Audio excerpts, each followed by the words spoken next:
Gopalganj motor শ্রমিক ইউনিয়নের সাবেক সভাপতি সাইদুর রহমান বাসু হত্যা মামলায় ৫ জনকে প্রাণদণ্ড দিয়েছেন ট্রাইব্যুনাল। এছাড়া অপর ৫ জনকে আমৃত্যু কারাদণ্ড ও ১১ জনকে যাবজ্জীবন কারাদণ্ড দেওয়া হয়েছে।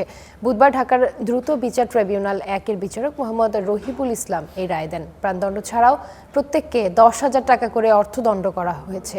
২০১৬ সালের ১৭ ফেব্রুয়ারি রাত ৮টার দিকে গোপালগঞ্জের কুয়াডাঙ্গার মা মোটরসের সামনে নির্বাচনী প্রচার শেষে দুর্বৃত্তরা তাকে কুপিয়ে ও হাত পা ভেঙে পালিয়ে যায়। পরে স্থানীয়রা তাকে উদ্ধার করে গোপালগঞ্জ জেনারেল হাসপাতালে নিয়ে যায়। চিকিৎসাধীন অবস্থায় পরদিন মারা যায় সাইদুর রহমান বাসু।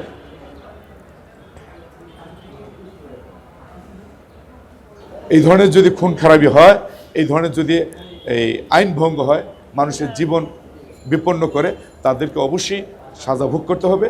এবং রাষ্ট্রে বাংলাদেশে বর্তমানে আইনের শাসন, আইনের বিচার আছে, এটি বিজ্ঞ আদালতে রায়ের মাধ্যমে প্রমাণ করে। ৫ জনের মৃত্যুদণ্ড, ৪ জনের আমৃত্যু কারাদণ্ড এবং বাকি সবার যাবজ্জীবন কারাদণ্ড হয়েছে। আমরা রায়ে সন্তুষ্ট।